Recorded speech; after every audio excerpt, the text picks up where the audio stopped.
प्यारे बच्चों, मैं आप सभी का स्वागत करता हूं अपने इस YouTube चैनल उपाध्याय अकेडमी पर। जैसा कि हम लोग पढ़ रहे थे वैद्युत आवेश तथा क्षेत्र, उसमें हमने पढ़ा था इसके पहले वाले वीडियो में कूलाम का नियम। देखिए प्यारे बच्चों, किसी भी चीज की पढ़ाई करने से पहले सिस्टम का होना जरूरी होता है। कहने का मतलब मैं इसलिए कह रहा हूँ क्योंकि इस वीडियो को देखने से पहले अगर आपने हमारा पिछला जो वीडियो मैंने बना रखा है अगर उसको नहीं देखा है तो आज की क्लास आपको नहीं समझ में आएगी। इसलिए पहले वहां पर जाके मेरी प्लेलिस्ट में अपने उन वीडियो को देखें और फिर जाके इस वीडियो को देखिएगा आप लोग। चलिए देखिए, हम लोग पढ़ रहे थे कूलाम का नियम। कूलाम के नियम का मैं बता रहा था माध्यम पर निर्भरता के बारे में, तो उसी कड़ी में आगे देखें तो यहाँ पर मैं बताना चाहूंगा, जैसे मान लीजिए फार्मूला मैंने दिया था F बराबर यहाँ पर था 1/4 पाई एप्सिलॉन 0 और यहाँ मैंने लिखा था Q1 Q2 अपान ये था R स्क्वायर। अपान क्या था? R square. मैंने कहा था कि कूलाम के नियम में जो आपने कूलाम का नियम निकाला था F बराबर यहाँ था K, ये था Q1 Q2 अपान R स्क्वायर। Q1 Q2 अपान R स्क्वायर। तो मैंने कहा था कि जो K होता है ये निम्नलिखित दो बातों पर निर्भर करता है। ये निम्नलिखित K जो होता है ये नियतांक होता है जो निम्नलिखित दो बातों पर निर्भर करता है। पहला तो ये मात्रक पद्धति पे जिसकी बात हम लोग कर रहे थे, उसके बाद ये माध्यम पर निर्भरता। उसी कड़ी में आगे देखें, सपोज करें कि आपके जो आवेश है, दोनों बिंदु आवेश हैं, ये किसी माध्यम में रखें, किसी अन्य माध्यम में रखे हैं।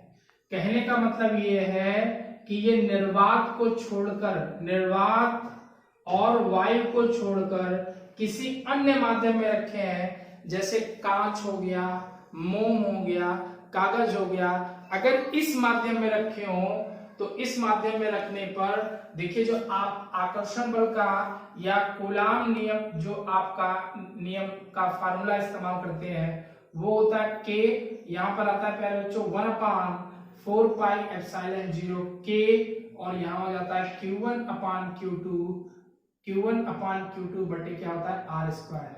अभी देखिए K आ गया, ये वही K है जिस माध्यम में आपने इन दोनों बिंदु आवेश को रखा हुआ है। इसका मतलब ये माध्यम का क्या होता है? परावैद्युतांक। इसे हम लोग क्या कहते हैं? माध्यम का परावैद्युतांक। माध्यम का परावैद्युतांक कहलाता है प्यारे बच्चों। और ये माध्यम पर निर्भर करता है। अगर ये वायु और निर्वात में है तो K की वैल्यू मैं पहले बता चुका हूं आपको। अगर ये किसी अन्य माध्यम में जैसे कांच में रखा हो, कागज में रखा हो, मोम में रखा हो या अन्य किसी माध्यम में रखा है तो उसके की जो में माध्यम में जो K की वैल्यू होती है उसके स्थान पर हमें फार्मूले में क्या लिखते हैं? K लिखते हैं, जहां K क्या होता है? माध्यम का परावैद्युतांक होता है। यहां तक आई होप आप इस चीज को समझ गए होंगे। आगे देखते हैं। देखिए कभी कभी क्वेश्चन पूछता है आपसे एप्सिलॉन 0 की विमा। जैसे ऑप्शन में जो क्वेश्चन आपके पेपर में ऑप्शन दिया आता है जो होते हैं, तो ऑप्शन में एक नंबर में कभी आपसे पूछ सकता है कि एप्सिलॉन 0 की विमा क्या होती है। तो अगली हेडिंग आप बना सकते हैं क्या? एप्सिलॉन 0 की विमा। एप्सिलॉन 0 की विमा देखिए कैसे निकाली जाती है। एप्सिलॉन 0 की विमा हम कैसे निकालते हैं?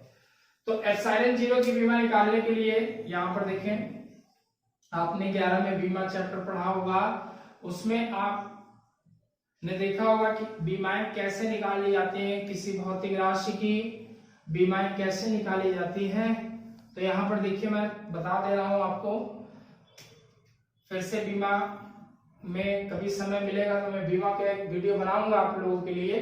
तो यहां पर देखें, ये फार्मूला है F बराबर 1/4 पाई एप्सिलॉन 0 और दिया है मैंने Q1 Q2 अपान क्या है? R square. यहां से मुझे एप्सिलॉन 0 की बीमा चाहिए। तो बीमा की सीमाएं होती है प्यारे बच्चों। बीमा की सीमाएं क्या होती है कि बीमा में किसी भी गणितीय मान की बीमा नहीं होती, कांस्टेंट वैल्यू जो होती है उनकी बीमाएं नहीं होती, किसी त्रिकोणमितीय फलन की बीमाएं नहीं होती है। तो यहाँ पर देखिए ये 1/4 पाई आपकी क्या है? एक गणितीय मान है, इस गणितीय मान की बीमा नहीं होगी। जितनी भौतिक राशि और आपको दिख रही है उनकी बीमाएं लिखेंगे हम लोग। तो एप्सिलॉन 0 ऊपर ले जाएं तो एप्सिलॉन 0 बराबर यहाँ पर क्या आ जाएगा, Q1 Q2 अपान ये हो जाएगा प्यारे बच्चों FR²। अब यहाँ पर देखिए आवेश की विमा, आवेश की विमा हम कैसे लिखेंगे, Q बराबर होता है IT, I की विमा A होती है और समय की विमा क्या होती है T, तो इसकी AT। यहाँ पर आपके पास दो आवेश है तो आप यहाँ स्क्वायर भी लगा सकते हैं, तो ये स्क्वायर हो जाएगा, या इसको ऐसे लिख सकते हैं A² T²। क्या लिखेंगे, A² T², यहाँ रख दीजिए। तो यहाँ पर आ गया A² T² और बल की विमा आपको अगर याद हो, नहीं याद हो तो याद रखें MLT माइनस क्या होता है 2, और ये दूरी की विमा है, दूरी लेंथ मतलब L²। इसी को अब थोड़ा सा सेपरेट करके लिखेंगे।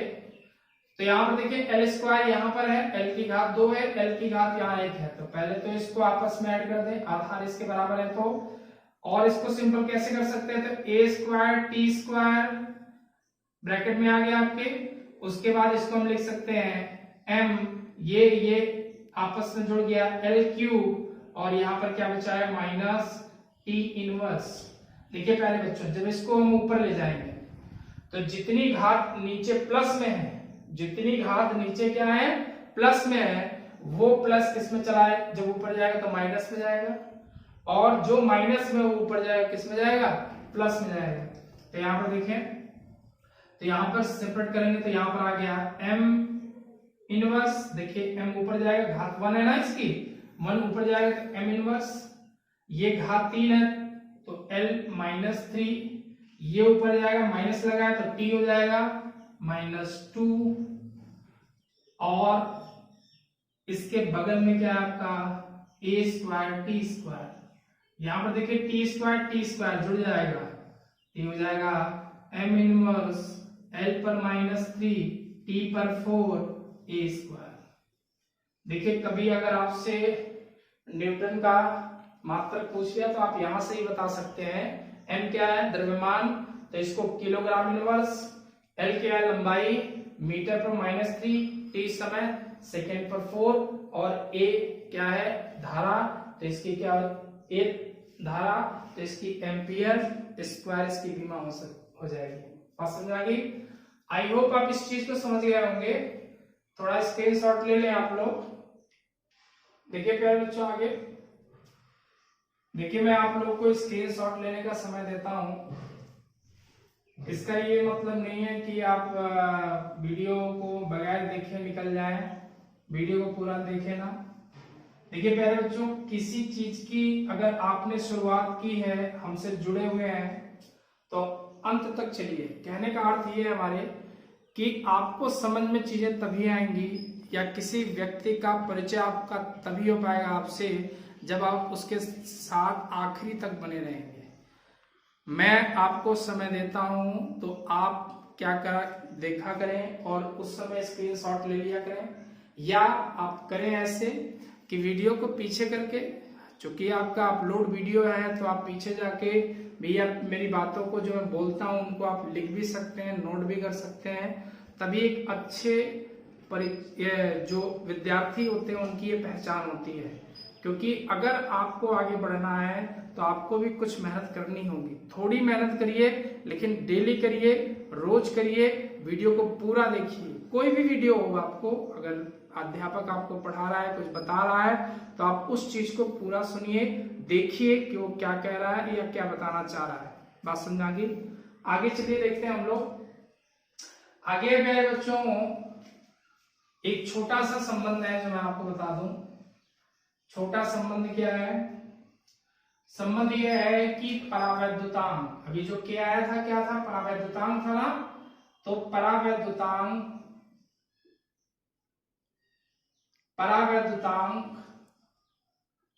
तथा आपेक्षिक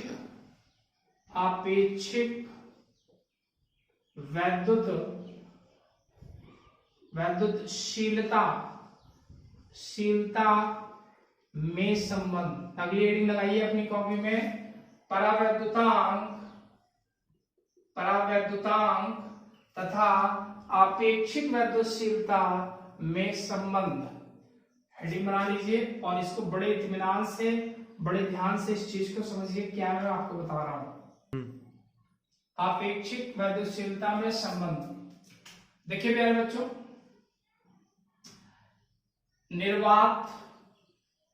निर्वात या वायु में मैंने कूलाम का नियम क्या बताया आपको, कूलाम बल क्या बताया, कूलाम बल। निर्वात तथा वायु में कूलाम बल क्या होता है, देखिए ये F, इसको मैं FA सफिक्स में FA डिनोट कर रहा हूं, मतलब कूलाम बल को। तो FA वायु तथा निर्वात में मैंने बताया था कि 1 अपान, यहां पर लिखते हैं 4 पाई एप्सिलॉन 0, के जो होता है के की वैल्यू वहां 1 हो जाती है, जिसके कारण 4 पाई एप्सिलॉन 0, और यहां पर आता है Q1 Q2 और बटे में क्या आता है पहले बच्चों, R स्क्वायर।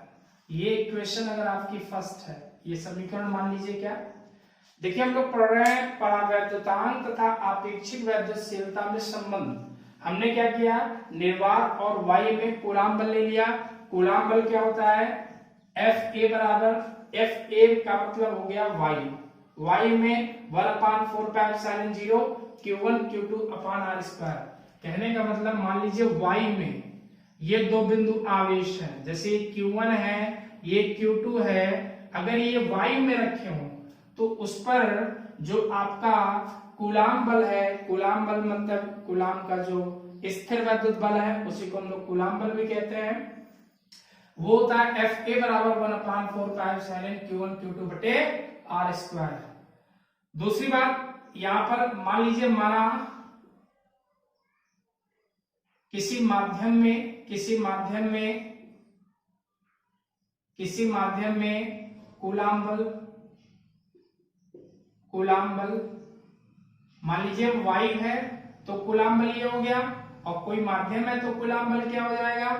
तो यहां पर देखिए FM, कोई भी माध्यम जैसे कांच, कागज, वायु, धातु, कोई भी चीज हो सकती है, तो FM है आपका माध्यम, माध्यम में कूलाम बल बराबर क्या हो जाएगा, यहाँ पर देखिए 1/4 पाई एप्सिलॉन 0 के, ये के आ गया। देखिए के क्या है, माध्यम का परावैद्युतांक है। देखिए कहने का मतलब क्या है कि ये दो बिंदु आवेश, जो ये बिंदु आवेश है ये वायु में रखे गए थे, तो वायु में के की जो वैल्यू होती है, ये जो के लिखा मैंने, के की वैल्यू 1 होती है, तो ये हो गया बल लगने वाला। और किसी माध्यम में कूलाम बल FM, देखिए माध्यम में कूलाम बल, तो ये हो गया 1/4 पाई एप्सिलॉन 0 के। अभी किस माध्यम में रखा है ये हमें नहीं पता, इसलिए हमने यहाँ पर के लिया है, इसलिए हमने क्या लिया, के। और यहाँ मैंने मान रखा है, देखिए ये वायु में रखा हुआ है तो के की वैल्यू 1 होती है, तो यहाँ पर 1 आ गया। तो यहाँ पर वो माध्यम नहीं पता कि किस माध्यम में रखा गया है, इसलिए हमने इसको के लिया है। यहाँ पर आगे देखिए Q1 Q2 बटे क्या हो गया, R स्क्वायर। ये इक्वेशन आपकी क्या हो गई, सेकेंड हो गई। अब देखिए मैं क्या करूंगा, इस इक्वेशन में इस इक्वेशन को भाग दूंगा, तो मैं यहां लिखूंगा समीकरण 1 में समीकरण 2 का क्या करना है, भाग देना है पहले बच्चों, भाग देना है। समीकरण 1 में 2 का भाग देंगे, यहां पर देखिए 1 FA अपान ये हो जाएगा FM बराबर, पहले ये वाली वैल्यू आएगी, तो ये हो गया 1/4 पाई एप्सिलॉन 0, ये हो गया Q1 Q2 बटे R स्क्वायर। अब यहां पर देखिए जो बटे में है, इसके बटे में आएगा, बटे के बटे में आएगा तो मान पलट जाएगा, पलटने पर क्या हो जाएगा, ये हो जाएगा 4 पाई एप्सिलॉन R स्क्वायर, और यहां पर आ गया Q1 Q2। कहने का मतलब ये वैल्यू क्या होगी, पलट जाएगी, तो यहाँ पर जो नीचे में है वो ऊपर चला जाएगा, जो ऊपर है वो नीचे आ जाएगा। यहाँ पर देखिए Q से पूरा Q कट जाएगा, Q1 Q2, R स्क्वायर से R square cancel, 4 pi epsilon से 4 पाई एप्सिलॉन, बचा है केवल K। तो देखिए एक छोटा सा संबंध बन गया है, FA upon FM equal to क्या है, K। देखिए माध्यम का जो परावैद्युतांक होता है वो वायु में कूलाम बल तथा माध्यम में कूलाम बल के अनुपात को ही हम लोग माध्यम का क्या कहते हैं, परावैद्युतांक कहते हैं। याद रखिएगा FA/FM बराबर क्या हो जाता है, K। डायरेक्ट यहां से आपसे क्वेश्चन पूछ सकता है कि अगर वायु में कूलाम बल दिया है आपको, मान लीजिए 5 न्यूटन दिया है, और कह दिया किसी माध्यम में कूलाम बल आपको 10 न्यूटन दिया है, इसमें आपको 5 न्यूटन दिया है। जैसे सपोज करिए कि हमने दे दिया क्वेश्चन, हमने क्या दिया कि मान लीजिए वायु में कूलाम बल आपका दिया है 5 न्यूटन और किसी माध्यम में कूलाम बल आपको दिया है 10 न्यूटन, तो मैंने कह दिया कि इसका परावैद्युतांक क्या होगा। तो आपको ये संबंध अगर डायरेक्ट पता है तो आप इसको डायरेक्ट इससे डिवाइड करके k की वैल्यू निकाल सकते हैं, 0.4 आ जाएगी। क्या जाएगी, 0.4 आ गई। माध्यम का परावैद्युतांक क्या जाएगा इसका, 0.4, 1/10 और 1/2 हो गया, तो 1/2 को लिखेंगे 0.5, तो इसका परावैद्युतांक आ गया। तो इस तरह से डायरेक्ट कभी कभी ऑप्शन में आपको क्वेश्चन पूछ लेता है, तो ये संबंध है, इसको ध्यान रखिएगा। आगे देखिए, सपोज करिए पहले बच्चों इसी जो मैंने कैलकुलेशन किया है, आपको फार्मूला जो बताया FA/FM बराबर क्या आ गया है, K। इस चीज को याद रखिएगा। आगे देखिए थोड़ा सा इसी के आगे देखिए प्यारे बच्चों, जो एप्सिलॉन 0K है, ये वाला एप्सिलॉन 0K है ना, इसको हम लोग एप्सिलॉन भी लिखते हैं। एप्सिलॉन 0K को क्या लिखते हैं, एप्सिलॉन भी लिखते हैं।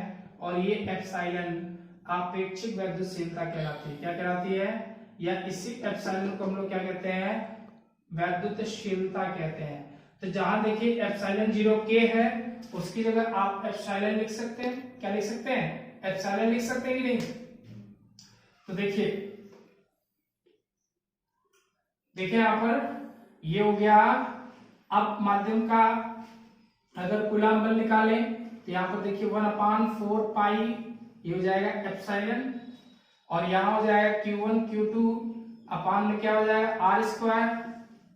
अपान में क्या हो जाएगा, R² हो जाएगा। भाई मैंने एप्सिलॉन 0K की जगह एप्सिलॉन लिख दिया। एप्सिलॉन लिख दिया तो वैल्यू ये आ जाएगी, नहीं आ जाएगी, ऊपर वाली वैल्यू ये आ जाएगी। अब देखिए ये इक्वेशन अगर मान लीजिए थर्ड हो गई, ये इक्वेशन क्या हो गई, थर्ड हो गई, क्योंकि 1 2 मैंने दे दिया है। अब अगर मैं 1 में 3 का भाग दूं, 1 में 3 का भाग दूं, इक्वेशन या समीकरण 1 में अगर मैं समीकरण 3 का भाग देता हूं, तो देखिए वैल्यू क्या आएगी। अब यहां पर देखिए इसका भाग इसमें देना है, तो FA/FM। यहां पर देखिए जगह मेरे पास थोड़ी कम है, इसी वजह से थोड़ा वो है, या ऐसे क्या है कि मेरी लिखावट बहुत अच्छी है जिसके कारण जगह कम है। तो जैसा भी हो देख लीजिए, यहां पर थोड़ा सा FA/FM, तो यहां पर हो गया FA/FM बराबर ये वैल्यू ऊपर, तो ये हो गया 1/4 पाई एप्सिलॉन 0, और यहां पर हो गया Q1 Q2 बटे R²। देखिए पहले बच्चों, उसके बाद यहां मल्टीप्लाई, जो यहां नीचे है वो ऊपर और जो यहां ऊपर है वो नीचे, तो ये हो गया 4 पाई एप्सिलॉन, यहां पर हो गया R² बटे क्या हो जाएगा, Q1 Q2 बटे Q1 Q2। एक चीज और, यहां पर देखिए 4/3 बटे, जैसे मान लीजिए आपके पास A बराबर दिया है 4/3, B बराबर आपको दिया है 5/3। अब मैंने कहा कि A को B से डिवाइड करो, A को B से क्या करो, डिवाइड करो। A बराबर 4/3, B बराबर 5/3, तो A को B से भाग दो। तो A को B से भाग देंगे तो 4/3, तो पहले ऊपर लिखेंगे ना 4/3, और उसके बाद बटे में क्या करेंगे हम लोग 5/3, तो ये हो जाएगा 5/3। देखिए मेरे पास जगह नहीं है, जो आपके बायोलॉजी स्टूडेंट हैं उनको थोड़ी सी दिक्कत यहाँ हो सकती है कि सर कैसे कर रहे हैं आप, तो मैं आपको यहाँ से बताना चाहूंगा। देखिए A इक्वल टू दिया हो 4/3, B बराबर क्या दिया हो 5/3 दिया हो, तो A बटे B को अगर डिवाइड करना, भाग देना हो, तो आप कैसे करेंगे, 4/3 डिवाइड फिर 5/3। यहाँ पर देखिए मैंने ही वैसे किया है, F/FM इसके बाद मैंने ये वैल्यू रखी, ये ऐसे। अब ये वाली वैल्यू जो होगी इसके बटे में जाएगी कि नहीं बटे में जाएगी, यहाँ पे आप लिखेंगे 1/4πε Q1 Q2 बटे R स्क्वायर लिखेंगे ना, वो वैल्यू क्या हो जाती है प्यारे बच्चों, ऐसे पलट जाती है। जैसे देखो अगर इसको हम लोग पलटते हैं तो ये वाली वैल्यू ऊपर चली जाएगी और ये वाली वैल्यू इसके पास आ जाएगी। तो इसको हम लोग सिंपल करेंगे तो हो जाएगा 4/3 और पूरे ये हो जाएगा 3/5। ये 3 से 3 कैंसिल, यहाँ 4/5 आ जाएगा इस तरह से। वैसे मैंने वहां किया है। तो यहाँ पर देखिए R स्क्वायर से R स्क्वायर कैंसिल, 4π से 4π कैंसिल, Q1 Q2 से Q1 Q2 से कैंसिल। यहाँ पर FA/FM बराबर यहाँ पर देखिए क्या आ गया, एप्सिलॉन बटे एप्सिलॉन नॉट। और FM को देखिए FA/FM को हम लोग K भी लिख सकते हैं ना, तो K बराबर क्या वैल्यू आ गई, एप्सिलॉन/एप्सिलॉन नॉट। और इसी K को हम लोग एप्सिलॉन R भी लिखते हैं और यही एप्सिलॉन R आपकी आपेक्षिक वैद्युतशीलता है।